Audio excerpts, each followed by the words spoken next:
24/7's On the Road with the Springbok Sevens is brought to you by ABSA, sponsors of Springbok Rugby.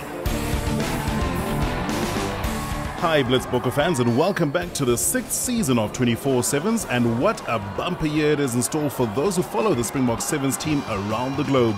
9 tournaments over 8 months. At the end of it, the top 4 teams qualify automatically for the 2016 Olympic Games in Rio de Janeiro.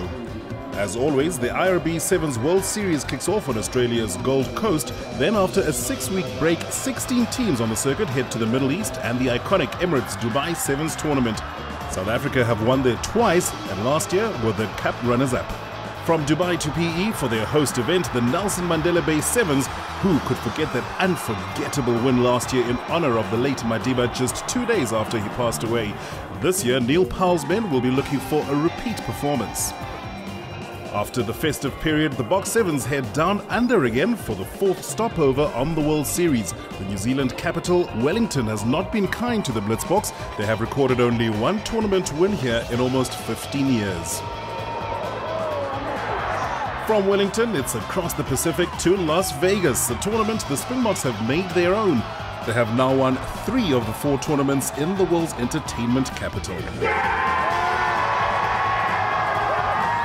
At the end of March, it's off to Southeast Asia for the holy grail of sevens, the Hong Kong tournament. Not a happy hunting ground for the Blitzbokke. They have never won there and only appeared in 3 finals, the last way back in 2009. A week later, it's the Japanese capital of Tokyo for the 4th edition of the Tokyo Sevens. 2 years ago, the Boks Sevens beat New Zealand in the final. Last year, they narrowly missed out, going down to Fiji in a fantastic final. Glasgow holds wonderful memories for the Boks Sevens. It is here where they won the Commonwealth Games gold medal earlier this year. They have also won the Emirates Glasgow Sevens once before and would want to make what will probably be the last Sevens event here a memorable one. By the time the Blitzbokke reach London for the final event, they'd want to have their top 4 finish and automatic qualification for Rio confirmed. The London Sevens will be as exciting as anything next year, with the race for those top 4 places going down to the wire. After a well-deserved break, the Springbok Sevens reported for camp in September, and one of the first orders of business was a visit to the Springbok Experience at Cape Town's waterfront. The occasion, the Boks being honoured for their Commonwealth Games gold medal win. Springbok Sevens coach Neil Powell presented a Commonwealth Games jersey to the Springbok Experience, where the jersey will be on display. We are celebrating a year of heritage in the Springbok Experience, and what a proud day to be adding a Commonwealth gold medal jersey to the heritage, and that's what it's about. The Springbok Sevens are taking their rightful place in what is the Springbok Experience, and we're very proud of them.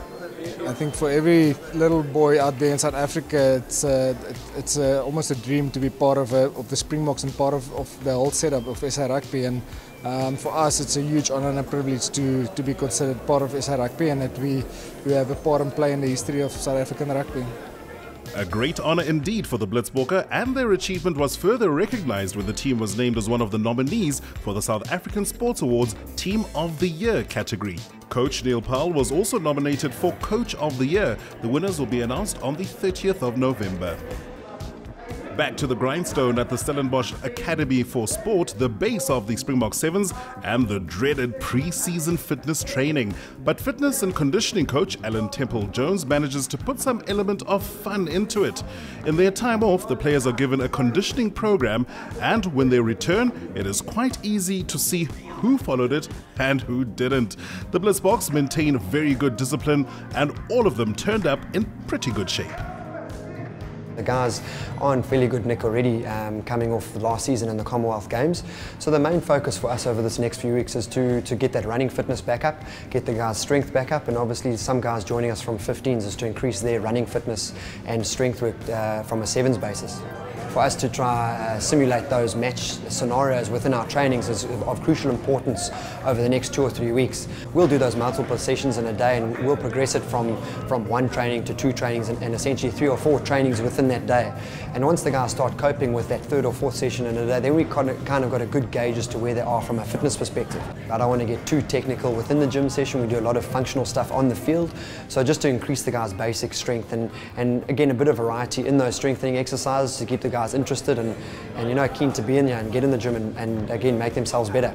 Our guys are very self-disciplined, and they do play a massive professional role in keeping them guys basically up to shape from a fitness perspective. So we've got a good culture in the gym.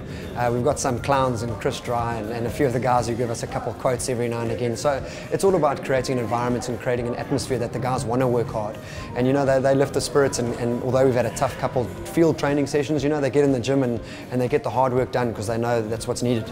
We're definitely trying to place a bit of emphasis on getting the management involved. It's made the coach and Marius a little bit more aware of where they are and not getting just stuck in the office. So they are keen to come and join the guys in the gym and almost lead by example. So that's one of the keys that we've got as a management. And trust Frankie Horn to add a different spin to what is a serious subject. Just over a year ago, former Springbok Sevens captain Neil Powell was named as the new Boks Sevens coach, and what a year he's had. In 12 months in charge, the Blitzboks reached 5 finals, won 2 cup tournaments, and stopped New Zealand's dominance at the Commonwealth Games with a stunning gold medal victory in Glasgow. 24/7 spent some time with the coach and his wife Tanya and their boy Joshua to find out how they had experienced the past year. Definitely challenging. I think didn't know all the work that's going on behind the scenes as a coach, and you were almost like thrown into the deep end, and I had to swim. And we were very fortunate and blessed to get off on a fairly good start, finishing 4th in Gold Coast, and then being successful in PE in Las Vegas, and then the unbelievable feeling of winning the gold medal at the Commonwealth Games. Everybody asks me, how do you handle the stress? I think the fact that you have a good support system and that you have a wife to talk to, and she can help you handle the stress and help you to think of ideas how to handle the stress is always great. And I think it's very important to have that support system. From the first day that I've met Neil, you can clearly see the passion for the Springbok Sevens jersey, and you can see that's his dream, being part of the system. And one thing that a lot of people maybe don't know about Neil is that he's got a compassion for the players as well, not just as players but as people and as young men as well. And that you can clearly see it. He doesn't keep that a secret. What we really managed to get right this year is we gave the guys at least 1 day a week off where they can spend time with their family or can do their own personal things and admin that they need to do. Rugby is a big part, but only a part of it. But your family and your wife and your kids and your parents is your life, and it's great to have a support system like that. My wife, coming from a rugby background, knows what it takes, but it still makes it difficult for me being away so much during the year, and she's really good in accepting that and supporting me through that. Yes, I do watch all the games, but I know all my family and friends usually say they feel so bad not actually watching with me, and then I'm always the one saying it's a good thing they don't watch with me because it's not a pretty sight. No, I stress a lot. I think I stress much more than when he was a player, because I think there's different things on the line now. But it's definitely stressful, because I think you know how many hours actually goes into planning, and anything can happen on the field. Anything. I mean, Sevens is one of those games that with a bounce of the ball, anything can change. Not just after a bad tournament, but just not a great day, going back home and you open the door and that little smiling face looks at you and run at you and give you a hug or a kiss, and that just changes the whole world, and it makes your not so great day, it makes it a great day. So it's just great to go back home and see the happiness, and to see that he's happy to see you after a long day's work or 2 weeks away, and it's just an amazing blessing, and we're very grateful to have a little Josh in our life. And just how lucky can one man be to have such a beautiful supporting wife, and by the sounds of it, quite an expert on sevens too. Back at the Stellenbosch Academy for Sport, where the Springbok Sevens hosted the Brazilian national sevens team for a week. The Brazilians, who have qualified automatically for the Rio Games as hosts, played a number of games against the Blitzbokke and gathered valuable experience training and living with them, enjoying the wonderful facilities at SAS. We've obviously got fantastic facilities here which are able to house very different teams and many teams at one time. And we put them into contact with the Stellenbosch Academy of Sport. And obviously it was to our advantage as well, so that we could get some match practice before we depart for the Gold Coast. It's been a fantastic time for us to be able to interact with them, share a couple of ideas, and obviously, you know, be able to mingle with different cultures with the team. They've obviously already qualified for the Olympics, so they're in a very good position right now. And it's been a wonderful time for all of us in the last week. We have a big goal. There is the Olympics in 2016. And we want to do a good job, a good paper there. And we're not core teams in the sevens circuit, what we need to do is to go abroad and play at the highest level we can. So coming here in South Africa and facing the Springboks, facing the big guys that playing at the moment they're the second of the circuit, is for us what we need is to see where we are, see where we need to be to make a good image in the Olympics for our country. We'll be back with more from the Springbok Sevens camp when 24/7 returns after this.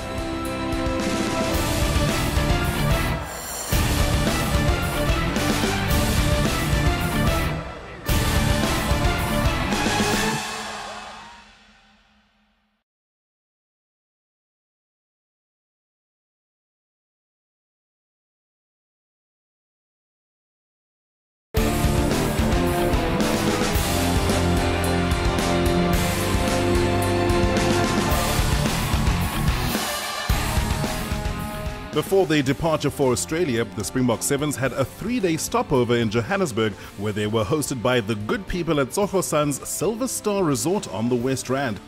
It was quite a treat for the Blitzbokke. On tour, they usually share sometimes very small rooms.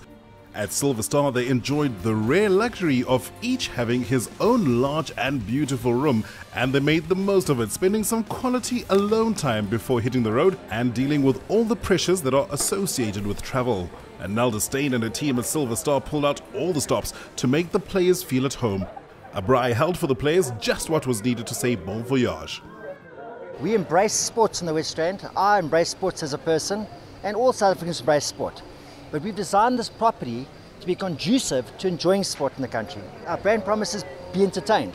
The Blitzbokke entertain us, and I wish them all the best in their tour to Australia. It's always nice leaving home with a braai and a good goodbye, and also just outreach from people supporting us and coming out and spending time with us. It's really an amazing evening. Yeah, you know, braaiing is part of our culture and it's part of our heritage, so coming out here and being able to mingle with a few of our supporters and having some good food is always a treat for us. You only realise what you've got until it's missing, and I think, you know, I wanted to do everything I could to find a place back in this team, and you know, it's so good to be back and be part of the family again and be part of the boys.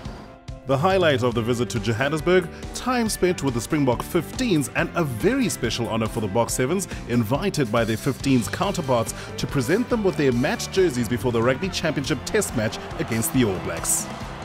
After the jersey presentation and more training sessions in Johannesburg, the Blitzbokke were off to Ellis Park courtesy of SA Rugby's apparel sponsors, ASICS. Recent times have seen great interaction and cooperation between the Springbok 15s and the 7s. Supporting them in person against the old foe was the thing to do. And of course they were there to add extra support to their former teammate Cornel Hendricks. The rest, as they say, is history.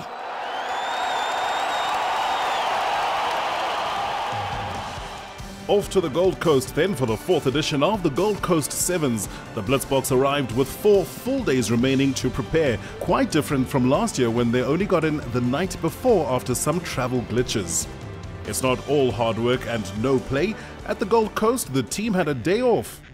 Some players went to a local school. The more adventurous headed off to the Performance Driving Centre near the Gold Coast for an experience of a lifetime.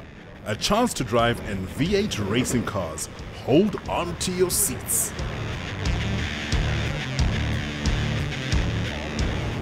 It's basically going around the circle 3 times, in and out of the cone. Okay. Now there's going to be on the stopwatch, fastest bloke wins the trophy.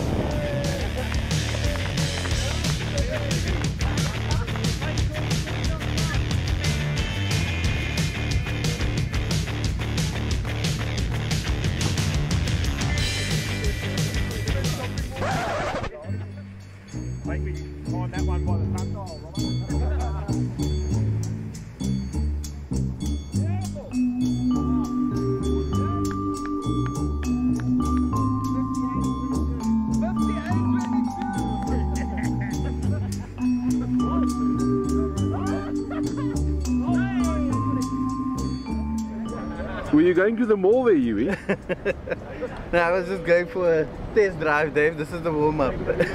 We're ready for bigger things to come.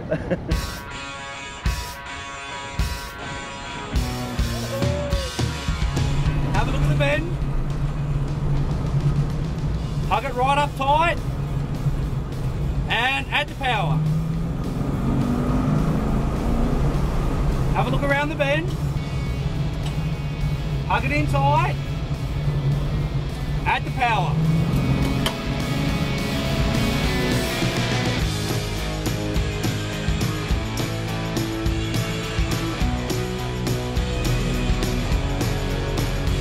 How's that, G? Yo, adrenaline, brother. Yeah, it was amazing. That thing quick, eh? I made it quick.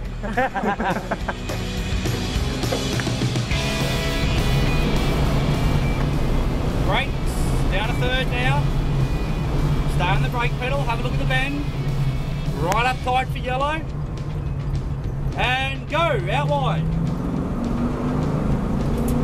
Brakes, have a look at the bend.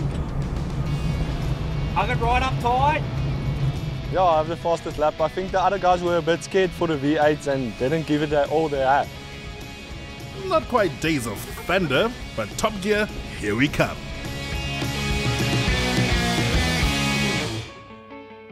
Daybreak at Surfers Paradise on the Gold Coast the day before the start of the tournament. Ahead, a very busy day for the players. At the Gold Coast, the Blitzboks had the entire floor of their hotel to their disposal, fantastic for team spirit and generally just made things a great deal easier. The first movement is from team physio Hugh Everson's room. Later, the players start waking up one by one and trickle into Alan Temple-Jones' room for weigh-in. The first stretch of the day is done right there in the passage. After weigh-in, it's down to the breakfast room and then back up for strapping. Most of the players need a bit of plaster here and there to get them in shape for the morning's training session. The Springbok Sevens team holds daily meetings at base in Stellenbosch and on tour. Usually these meetings are held before training sessions. Training sessions are carefully planned and the purpose of these meetings is to go through what will be required from them at training. The night before, Coach Neil Powell would have spent some time preparing video clips of opponents to formulate the game plan and explain it to the team.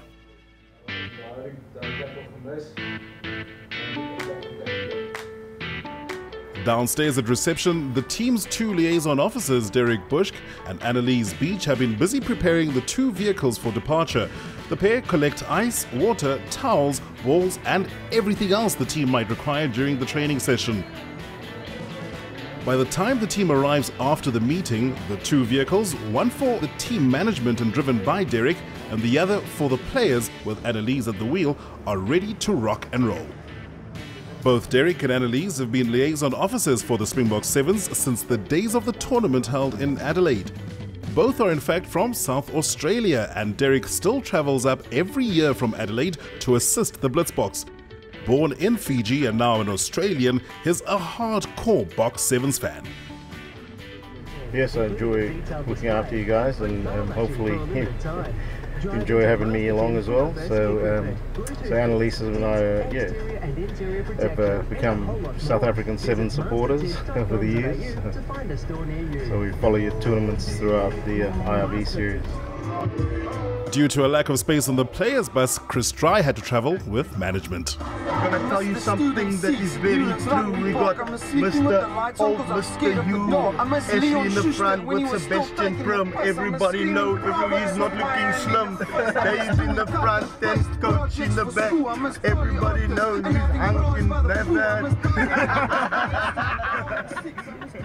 The captain's run is the last training session of the week and pretty much what the name indicates, an opportunity for the captain, in this case Frankie Horn, to go through a final few things with the players.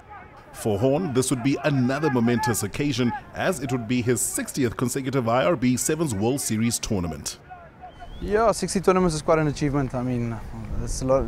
Not many players in the world can say they get 10 tournaments, but I mean, to get 60 is quite an achievement. But it's unfortunate Carl couldn't be here this weekend. I have to stand in for him. So yeah, it's just taking the leadership role. It's nothing new to me, but it would have been nice to have Carl here. I mean, he gives another input to the team. He's quite a calm, collected fellow. So yeah, it's going to be difficult without him, but I'm sure the guys look ready. They've had a good training today, and yeah, I think the guys are ready for the weekend. And while the players are getting ready to return to the hotel, an opportunity for Neil and TJ, Alan Temple-Jones, to show that had things gone differently in their rugby careers, they might have opted for a cricket ball instead.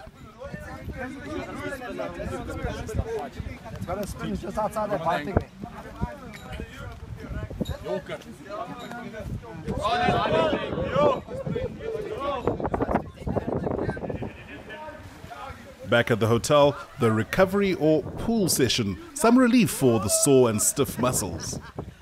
Lunchtime after the pool session, and while team physio Hugh Everson was enjoying his meal, the terrible triplets Frankie Horn, Chris Dry and the most recent addition Werner Kok were preparing a surprise for Hughie as revenge for something he may or may not have done. At the same time, the players were waiting for their turn as coach Neil Powell was having one-on-ones with them. Ik heb het niet gezien. Ik heb jullie niet gezien. Ik heb het gelijk niet gezien. Coach, quickly tell us, what are the one-on-ones about on a serious note? Just to give the guys a little bit of feedback and to tell them whether they're going to start or not, and then what's expected of them this tournament. So yeah, just to have a bit of a chat. You don't always get the opportunity to get the guys one-on-one. So we just put slots in the day before the tournament starts, just to have a bit of a chat with each and every guy and just to give them feedback and tell them what you expect of them. Frankie, what are you guys doing here? Dave, you get no treatment. You have to get, so it has to be a punishment for everything in life. Eh? If you don't stop at the traffic stop, the traffic cop will give you a fine. You don't give any treatment, there's a fine. So we just have to make his life as unbearable as we possibly can. And this is now Hughie, the physio. Yes, Mr. Everson. Frankie's still busy with his shenanigans while Werner Kok was awaiting for his turn to face the coach in private. No, definitely not as serious as it sounds. We've done all the serious work on the field, and I think just coach just talking nice to us and helping us to just think of the games in a different way.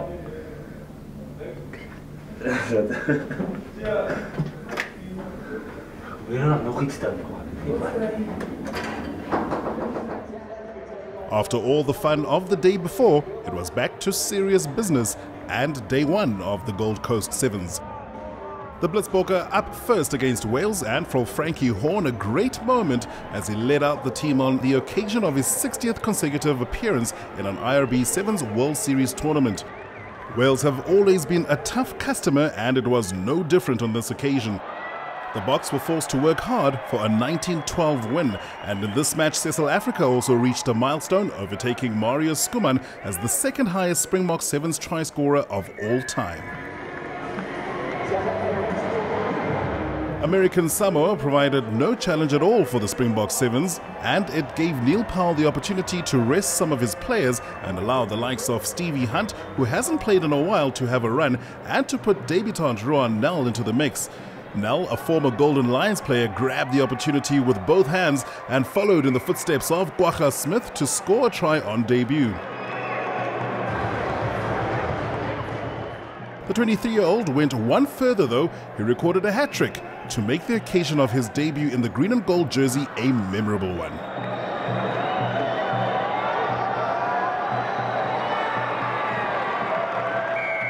It's a huge honor playing for my country, and in the week leading up, to the games, I just thought, Ron, if you get 2 minutes a weekend, it's fine. Rather take the 2 minutes and do everything that you can in the structure, and the rest will happen for itself. So when I get on, I thought, yeah, Ruan, maybe you can get a try, you know. But when the second came, you know, I was thankful, and when that third came, I was just like, oh my word, I can't ask for anything better, and yeah, I'm blessed and I'm thankful to be here. After American Samoa, light work was made of Kenya for the Springbok Sevens to top their pool and earn a quarter-final spot against the hosts, Australia. Last year, the Springbok Sevens were involved in an epic semi-final against the Australians, and the match was only decided in extra time. This was a very different encounter, and the Blitzbokke had to come from behind for a nail-biting 12-10 victory for a place in the semi-final. Sadly, the Boks came unstuck against a revived Samoan side in the semis and then went on to lose to England in the third-fourth playoff. So after the first round, the Boks then in fourth position on the log behind the tournament winners Fiji, runners-up Samoa and England. Coach Neil Powell was not satisfied with the performance in the Gold Coast. Hard work ahead for the squad before the Emirates Sevens in Dubai. Yeah, it's a long break now before we go to Dubai and PE, and we'll have to look at our game plan specifically and the players that we have in our system, and we'll see how we can get the squad to its fullest potential. So hopefully Carl will be back, and then we might use one or two players like a Cornel Hendricks or like a Warren Whiteley again to come and help us for those two tournaments, or a Cheslin Colby even. So I think it's just going back to the drawing board, see where we can improve on our game, and then also see where we made mistakes and try to rectify those mistakes when we're back onto the field. Next up for the Blitzboks, the Emirates Sevens in Dubai in the first week of December, and then back home for the Nelson Mandela Bay Sevens. Until then, it's goodbye from the 24/7 team.